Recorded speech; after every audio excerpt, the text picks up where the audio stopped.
Salut. On est jeudi, c'est moi, puis je vous parle du coming out. Un passage forcé, presque. Non, pas mal forcé en fait. Et pas toujours facile. Alors c'est un difficile sujet à aborder, mais bon, on va essayer d'y aller en douceur. Premièrement, je vais essayer de vous dire comment moi, j'ai été capable de me donner des trucs pour faire mes coming out, parce que j'ai pas fait juste un coming out. J'ai pas invité tout le monde à souper, puis je leur ai dit « Hey, en passant, c'est James! » Tu sais, non, c'était pas ça du tout. Ça aurait été beaucoup plus facile, mais c'est pas comme ça que ça fonctionne, malheureusement.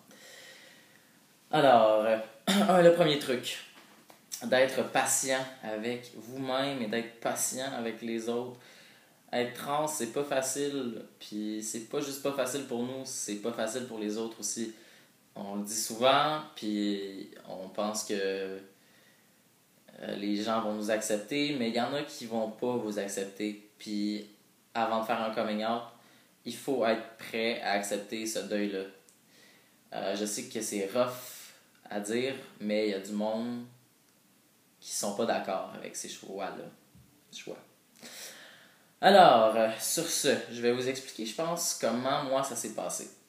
Premièrement, pour faire mon coming out, j'étais assisté par ma psychologue qui s'appelle Nicole Marek, qui est une extrêmement bonne psychologue en passant. Et elle m'a dit que je devais faire mon coming out, mes coming out, avant de pouvoir recevoir la lettre pour aller voir mon endocrinologue finalement. Alors j'ai commencé avec ces trucs. Et puis elle m'a dit, bon ben va voir les personnes avec lesquelles tu te sens le plus à l'aise, puis essaie de faire ça, tu sais, à ta façon.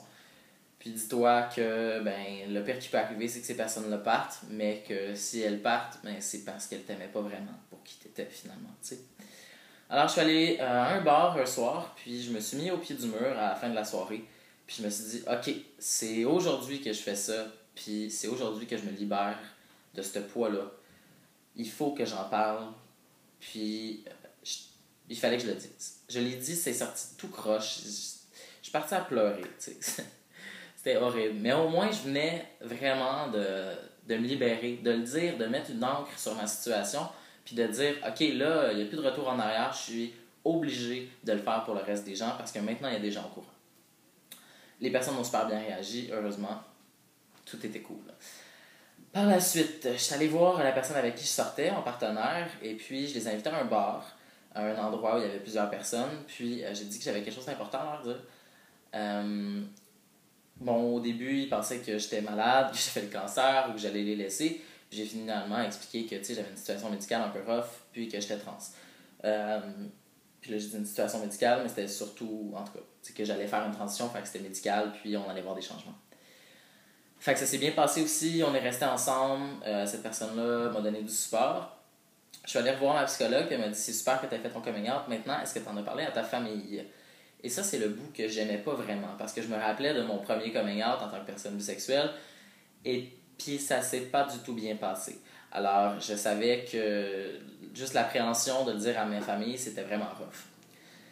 Bon, bref, un dimanche, mon père m'a demandé d'aller prendre une bière avec lui, puis j'ai dit c'est cool parce que j'ai quelque chose à te dire, puis là, il lui dit ben moi aussi j'ai quelque chose à te dire. J'ai dit ok, ben vas-y en premier, puis là, on s'obstinait, il dit non, toi vas-y en premier. J'ai dit non, regarde, vas-y. Fait que, il m'a dit que ben lui puis ma mère, c'était fini. Lui puis ma mère, ça faisait 30 ans qu'ils étaient ensemble. Il l'a trompé avec une autre femme. Puis là, moi, je planifiais de faire mon coming out cette journée-là à mes deux parents, tu comprends? Fait que, ouais, j'ai dû laisser tomber. Fait que c'est vrai que jamais de bons moments pour faire un coming out. Mais là, je pense qu'il fallait pas que j'en parle tout de suite. J'ai attendu 2 semaines, puis j'ai fini par le dire à ma mère. Puis à lui aussi. Mon père l'a quand même pris assez weirdement. Il avait l'air de pas vraiment comprendre c'était quoi. Puis je pense qu'il avait besoin plutôt de vivre la transition parce qu'il comprenait pas c'était quoi vraiment la condition. T'sais. Ma mère, par contre, elle, malgré le fait que sur le coup, elle était super réceptive, puis elle a dit je vais t'aimer no matter what, elle m'a quand même dit tu vas toujours rester ma petite fille malgré tout. T'sais.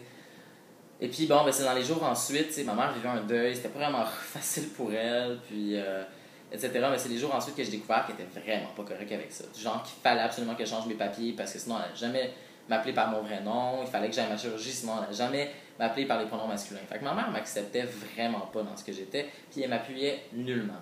Mon père m'appuyait. C'était correct. Fait que, en tout cas, ça s'est passé comme ça, bref. Ensuite, j'ai dû faire mon travail, j'ai dû faire mon coming out à mon travail, ce qui était vraiment spécial. J'ai essayé de faire une technique parce que, tu sais, c'est des gens à qui je parlais presque à chaque jour, mais que j'avais aucune connexion émotionnelle avec quand même, tu sais. Fait que je leur ai dit, il faut que je te prenne 2 petites secondes, il faut qu'on jase, il faut que je te dise de quoi. Ferme tes yeux. Et en fait, ben voyons, pourquoi? Je dis, ferme tes yeux, il faut que je te dise quelque chose, il faut que tu fermes tes yeux. On dit, OK. Fait que là, comme ça, on établissait un lien de confiance dans un sens, puis moi, je me sentais moins vulnérable, tu sais.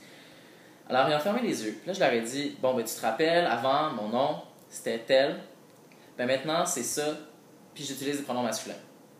Je suis un gars trans, puis ça changera pas. Puis ils sont comme, là, j'ai dit, maintenant, tu peux ouvrir les yeux. Fait que la personne que tu vois devant toi, c'est un garçon, c'est moi, je m'appelle James, puis le nom que j'ai utilisé avant, je veux plus que tu l'utilises. J'ai fait ça avec les 10 collègues que j'avais, puis sur les 10, je pense qu'ils ont tous et toutes bien réagi. Par contre, il y en a qui m'ont outé pendant le processus que je faisais, c'est-à-dire que je l'ai fait sur un laps de 4 jours, puis bon, ben mon gérant le savait, c'était la dernière personne que j'ai informée, mais il le savait par les autres, même si j'avais dit aux autres de ne pas en parler tout de suite. Bon, je pense qu'au travail, c'est surtout ça, c'est le placotage et tout ça. Moi, je travaille dans un bar, fait que tout le monde prend des bières ensemble, jase, blablabla. Fait que si j'ai un truc à dire quand vous faites votre coming out au travail, c'est de dire aux gens qui vous out pas si vous n'êtes pas là. Comprenez? Genre, dites pas que je suis trans si je suis pas là. Aux clients, à n'importe qui. En fait, dans tout votre coming out, vous devriez faire ça. De pas que les gens ne vous out pas pendant que vous faites votre coming out. Fait que c'est ça, fait que ça s'est bien passé. Et puis par la suite, ben, j'ai pu avoir ma lettre d'endocrinologue. J'ai pu commencer à prendre la testostérone. Et j'étais vraiment très content. Par la suite, je pense que je vais donner les résultats de mon coming out. J'ai gardé tous mes amis. La partenaire que j'avais à ce moment-là est restée dans ma vie. On a vécu une partie de ma transition ensemble et je la remercie encore. Et puis, par la suite, avec ma famille, ben, j'ai dû faire un deuxième coming out avec mon papa, la personne qui m'a fait. Puis, ben, malheureusement, je ne peux pas parler à mon frère à cause de ces raisons-là. C'est un peu rough. Mon père a bien réagi et je ne parle plus à ma mère, évidemment, parce que ben, vous comprendrez qu'elle ne veut pas me prendre pour qui je suis. Fait que c'est vraiment poche. Puis, ben, c'est mieux comme ça. Pour mon travail, je l'ai gardé pendant un bout, mais comme je vous ai dit, j'avais oublié de dire aux gens de ne pas mentir aux clients, afin que je subissais souvent la discrimination par rapport à ça, puis c'était vraiment pas facile. Fait que si je vous dis vraiment de dire à vos collègues de ne pas vous outer, c'est vraiment important. Fait que c'est ça mon histoire de coming out. Je pense que ça s'est relativement bien passé parce que ben, j'en avais déjà fait un avant. Mais c'est jamais facile à faire. Fait que si vous avez besoin de conseils ou de trucs, je sais pas trop, vous pouvez m'écrire sur Facebook si on se sur Facebook ou laisser un commentaire sur la vidéo. Je vais me faire plaisir de peut-être faire une petite conversation avec vous. Je sais pas trop si vous aviez besoin des conseils. Alors c'est ça. Et puis on se voit la semaine prochaine. Prenez soin de vous. Ciao!